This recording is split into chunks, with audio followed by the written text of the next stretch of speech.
Na aula de hoje vamos começar o estudo de propriedades térmicas de materiais. Nós vamos falar de coisas que vocês já aprenderam no colégio, mas eu vou procurar dar uma perspectiva mais profunda, dentro do possível, né, e mostrar dados experimentais, né? Afinal de contas, a termodinâmica é uma ciência experimental. Então, vamos falar da expansão térmica e da capacidade térmica e da sua relação com a energia interna dos materiais.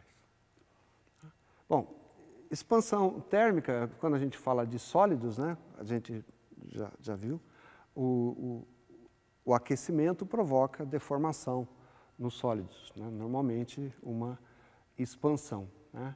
E aqui está a definição do que a gente chama de o coeficiente de expansão térmica linear, né? Ele é definido como a variação relativa, né, do comprimento de uma dimensão qualquer, específica aqui no caso de uma barra, né, para simplificar, por incremento de temperatura, né? Como ele é uma variação relativa do comprimento por incremento de temperatura, a sua dimensão é de inverso de temperatura, né? Então, no SI, a gente pode escrever o coeficiente de dilatação térmica de um material por Kelvin ou por graus Celsius, né? Porque envolvem diferença de temperatura e as unidades Kelvin e graus Celsius são idênticas para diferenças de temperatura. Aqui é uma tabela do coeficiente de dilatação térmica de alguns sólidos que eu coletei, só para mostrar a gama de variação dessas coisas. Então, a unidade aqui é 10 a 6 vezes o coeficiente de dilatação linear. Então, isso aqui é 225 vezes 10 a menos 6. Então, os sólidos, né, têm basicamente essa ordem de grandeza de dilatação, né?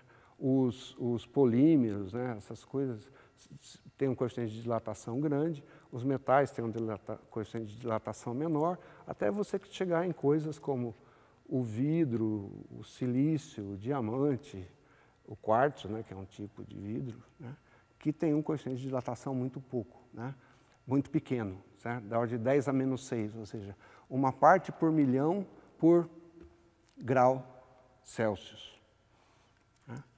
Esses dados são para 20 graus Celsius. Tá? Nessa coluna aqui tem o módulo de Young, né, o módulo elástico dos materiais, dos quais a gente já falou anteriormente. Depois a gente vai voltar a eles. Tá? Isso daqui é dados experimentais, né, da dilatação térmica. Isso aqui é a diferença de comprimento em função da temperatura. Diferença de comprimento a partir de 293 Kelvin, que é 20 graus Celsius, basicamente, né? Então, o que a gente vê é que, perto da temperatura ambiente, né, o coeficiente de dilatação térmica é praticamente constante. Mas, se você vai a temperaturas mais baixas, o coeficiente de dilatação térmica, eventualmente, se anula, né? Ou seja, abaixo de 50 Kelvin, basicamente, não existe mais dilatação térmica, né? A dilatação térmica é irrelevante. Isso vale tanto para essas coisas aqui, como para as coisas que têm grande dilatação, não cabia nessa história. Bom, então a gente já falou, né, uma outra maneira de deformar um sólido é aplicando tração, né, tração ou compressão, né? E a gente já definiu o módulo de Young, né? A tensão é a força por unidade de área aplicada, né? E o módulo de Young está relacionado com a deformação relativa do material, né? Essa deformação, bom, assim como pode ser positiva ou negativa, se você tem tração. Tá? Bom, isso nos permite escrever uma versão, né, para a equação de estado mecânica de uma barra, né? O comprimento de uma barra, né? Isso aqui, né, o comprimento da barra é basicamente relacionado, depende da temperatura e da tração, certo? Bom, isso leva a um fenômeno muito interessante, né? Se Se você faz com que uma barra permaneça impedida, né, de mudar o seu comprimento, né, então vai aparecer uma tensão térmica. Se você aquecer a barra, ela vai tentar, ocorreria a expansão térmica. Como o comprimento está preso, né, vai desenvolver uma tensão. Então, multiplicando os coeficientes de expansão térmica pelo módulo de Young, né, basicamente a ordem de grandeza da tensão térmica é da ordem de megapascal por grau Celsius, né? Megapascal é 1 megapascal é basicamente 10 atmosferas, para você ter uma ideia, né? Então, variações de temperatura, as tensões, chamadas tensões térmicas, né, podem causar desastres, né? Por isso que edifícios, né, construções grandes, estradas de ferro, etc., né, precisam de juntas de dilatação. São um espaço entre vários segmentos para acomodar a deformação térmica sem gerar tensão, né? Isso aqui é um exemplo de utilizar a diferença de expansão térmica de dois materiais para construir um dispositivo que é o bimetal. É um dispositivo muito útil, né? Ele é usado, por exemplo, para controlar o pisca-pisca do automóvel, né? O bimetal é aquecido por uma corrente elétrica, ele se deforma, isso desfaz o contato elétrico, ele esfria e assim por diante, né? Termômetros, né, também podem ser construídos a partir daqui. Quando a gente fala de fluidos, né, o fluido ele não tem uma dimensão fixa, ele se acomoda ao recipiente que ele está falando. Então, não faz muito sentido você definir coeficiente de expansão linear de um fluido. A gente fala só de coeficiente de expansão volumétrica. No caso de fluidos, né, o formato de um fluido é determinado pelo recipiente que o contém. Então, não faz sentido você falar em coeficiente de expansão linear de um fluido. A gente fala de coeficiente de expansão volumétrico, né? Então, mas ele é definido exatamente da mesma coisa. Ele pode ser a variação relativa do volume por unidade de temperatura ou a variação relativa da densidade por unidade de volume. Como volume e densidade são inversamente proporcionais, aparece esse sinal negativo, né? A unidade é a mesma do coeficiente de dilatação linear, né? Kelvin a -1 ou graus Celsius a -1. Né? A deformação mecânica, né, está associado com o módulo volumétrico. A gente já falou disso também, né? Que é a variação, o módulo volumétrico é a pressão dividido pela variação relativa do volume. Nesse caso aqui, o módulo volumétrico isotérmico, a temperatura constante, né? Então, você tem tensões térmicas também associadas a isso, né? E aqui são os coeficientes de expansão térmica para alguns líquidos, né? Notem que a ordem de grandeza mudou, né? Isso agora é 10 a -4, né, por graus Celsius, certo? Então, os líquidos normalmente se deformam mais do que os sólidos, né? É isso que faz um termômetro de vidro, líquido em vidro, funcionar, né? Aqui, só para mostrar a dependência da densidade e do coeficiente de expansão volumétrica da água, né, que é interessantemente, bastante variável, né? Então, agora vamos falar de capacidade térmica de um sistema termodinâmico, né? A informação sobre a capacidade térmica, o calor absorvido numa transformação por um sistema, nos dá informação sobre a energia interna desse sistema, né? Então, todo mundo conhece o conceito de capacidade térmica, né? Você fornece uma quantidade de calor para um bloco, um corpo, né? E isso provoca um incremento de temperatura. A capacidade térmica de um sistema, né, é a razão entre o calor fornecido e o incremento de temperatura. A capacidade térmica normalmente é uma função da temperatura e pode depender também de outras variáveis importantes para descrever o sistema, né? A capacidade térmica, portanto, é energia por incremento de temperatura, portanto, a unidade SI é Joule por Kelvin ou Joule por grau Celsius, né? Uma vez que envolve diferenças de temperatura. Né? Inversamente, né, você pode, dado um incremento de temperatura, calcular o calor necessário para fazer esse incremento, né? E, em geral, a quantidade de calor absorvida por um material, né, durante um aquecimento de uma temperatura inicial a uma temperatura final é dada por uma integral, né?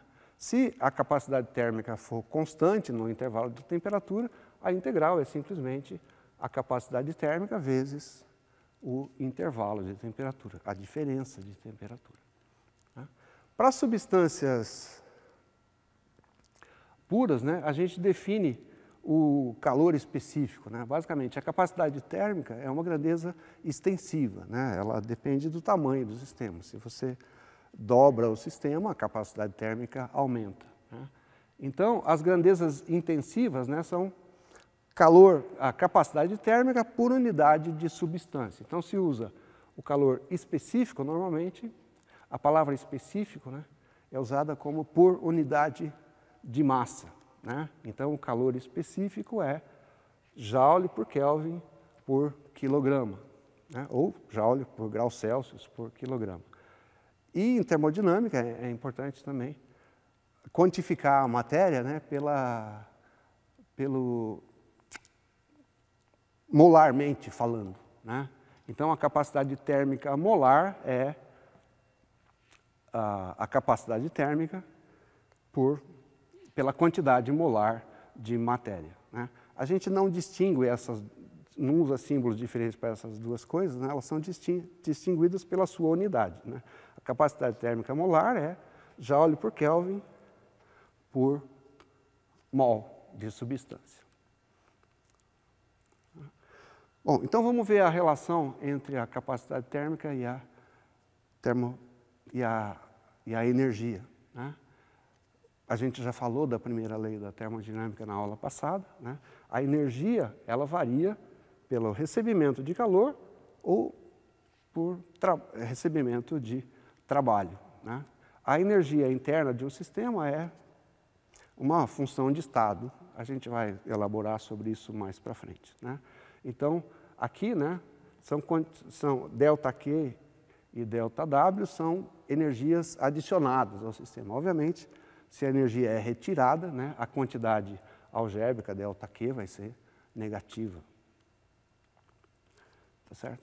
Então, no caso de fluidos, né, o trabalho realizado sobre eles é bastante simples, né?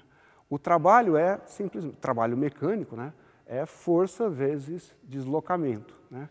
E no caso de um fluido, a gente expressa a força em termos da pressão. Isso aqui é a pressão sobre o fluido. Se o fluido, por exemplo, expande, né,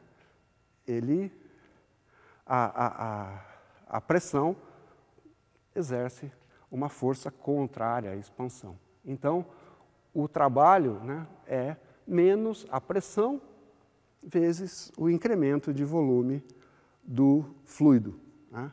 Essa coisa é completamente independente da forma, né? No caso em que a pressão é constante, simplesmente o trabalho, né, realizado sobre o fluido é a pressão vezes o incremento de volume, né? Note que se o fluido expande, né, o exterior está fazendo um trabalho negativo sobre ele. Se o fluido se contrai, o trabalho é positivo. Então, a capacidade térmica, ela depende de como que o aquecimento é realizado, depende das condições, né? E a gente define condições padrão, né? Uma condição padrão é a capacidade, a volume constante, né? O volume é mantido fixo, né, por algum artifício externo, né? E você acrescenta calor ao sistema. Como não há variação de volume, não há trabalho envolvido no processo, a volume constante, portanto, todo o calor, né, fornecido para o sistema é convertido em energia interna. Então, a variação da energia interna de um sistema, né, é igual ao calor trocado a volume constante. No caso de sólidos e líquidos, né, manter o volume constante é uma coisa difícil de ser feita, né? Isso é mais fácil de fazer no caso de gases. Então, a gente define uma outra condição padrão, que é a pressão constante. Quando você está fazendo o aquecimento à pressão constante, né, vai haver dilatação ou contração térmica, portanto, tem trabalho envolvido, né? Então, o calor fornecido ao sistema, né, não é a variação da energia interna, né? Na verdade, você pode ver, né, que a variação da energia interna é o calor recebido menos o trabalho que o fluido realiza no processo de aquecimento. Então, é útil a gente definir uma outra função de estado relacionada com a energia, né, que é chamada de entalpia. É simplesmente, essa é a definição dessa função, né? U é uma função de estado, você multiplica soma com o produto de PV, você tem uma outra função, característica do estado do sistema, né? Essa coisa aqui dá a entalpia, essa propriedade interessante, né? Se a pressão não muda, né, a variação da entalpia é a variação da energia mais PDV, que é igual ao calor trocado, né? Então, quando a gente trata de processos à pressão constante, né, é mais simples você olhar para essa função de estado, a entalpia. A sua variação é simplesmente o calor trocado à pressão constante, né? Então, aqui um exemplo, no caso da água, é só você fazer a conta, né? Isso aqui só mostra que no caso de líquidos e sólidos, né, como o coeficiente de dilatação térmica é muito pequeno, né, o trabalho envolvido num aquecimento é normalmente insignificante. Aqui, por exemplo, 1 grama de água aquecido de 1 grau centígrado, né, absorve 4,19 joules de calor, né, e o trabalho realizado na expansão é 10 a menos 5 joules, né? Ou seja, então para sólidos e líquidos normalmente não existe uma distinção significativa, diferença significativa entre os calores, as capacidades térmicas, a pressão e volume constante. Isso é importante nos gases e a gente vai ver isso mais para frente, basicamente porque os gases são mais expansíveis, né, do que os sólidos e que os líquidos. Então aqui, para fechar, alguns dados sobre calores específicos de líquidos, né, nas duas versões, né? O calor específico por unidade de massa, né? Aqui eu estou usando grama como unidade de massa, e o calor específico molar, né? Só queria salientar aqui, né, que no caso tem uma variação aqui de um fator 30 quase, né, entre o calor específico do mercúrio e da água, né? Mas do ponto de vista de os calores molares não são tão diferentes. Isso é mais significativo? Bom, aqui a variação, a dependência com a temperatura do calor específico de alguns líquidos, né? Esse aqui é o etanol, né? Você vê que o calor específico não é constante, né? Entretanto, quando você olha para a água, a gente vai ver depois por que isso acontece, né? O calor específico da água, nessa faixa de temperatura, né, do líquido, né, é praticamente constante, né? Aqui, calores específicos de sólidos, né? E a gente vê aqui a diferença de tamanho, né? O calor específico do chumbo, por exemplo, né, é 0,1 joule por grama por Kelvin, né? E você vai lá, no caso do gelo, né, que é um outro sólido, isso aqui é 20 vezes maior. Se você olha a capacidade térmica molar, né, você vê uma regularidade. A capacidade térmica molar desses sólidos aqui é praticamente a mesma, né? A observação desse fato, né, esse fato foi apontado pela primeira vez pela dupla de franceses, Dillon e Petit, né? Eles observaram essa, né? Embora exista uma diferença significativa no calor específico, né, do chumbo e do gelo, por exemplo, né, o calor molar, né, é praticamente o mesmo, né? Então, isso levou Dillon e Petit, essa coisa que é conhecida como lei, na verdade não é uma lei, né, que a capacidade térmica está associada com a quantidade de átomos da substância, né? E é por isso que expressar a capacidade térmica em termos molares é mais significativo do ponto de vista da termodinâmica. O calor específico do chumbo é pequeno, porque a capacidade molar é a mesma, né? Só que o chumbo é um metal pesado, né? Tem muito mais massa num mol de chumbo do que no mol de berílio, por exemplo, né? É simplesmente essa a diferença. E a lei de Dulong-Petit, ela vale, né, bastante razoavelmente na temperatura ambiente, né? Só que quando você esfria, né, ela deixa de valer e a capacidade térmica de todos os sólidos, qualquer coisa, vai a zero, no zero absoluto, né? Aqui é notável, né, você ver o gelo, né, a água sólida, tem propriedades bastante distintas do resto, é coisa da sua própria natureza. Então, a gente viu a regularidade, né, e, ao mesmo tempo, o anulamento, né, da capacidade térmica em baixas temperaturas. Isso está relacionado com a quantização da energia, né, e foi explicado pela primeira vez por Einstein, depois da formulação da mecânica quântica por Planck, né? Sobre os gases, a gente vai falar mais para frente. Na aula que vem, a gente vai continuar estudando propriedades térmicas, falando de transições, mudanças de estado.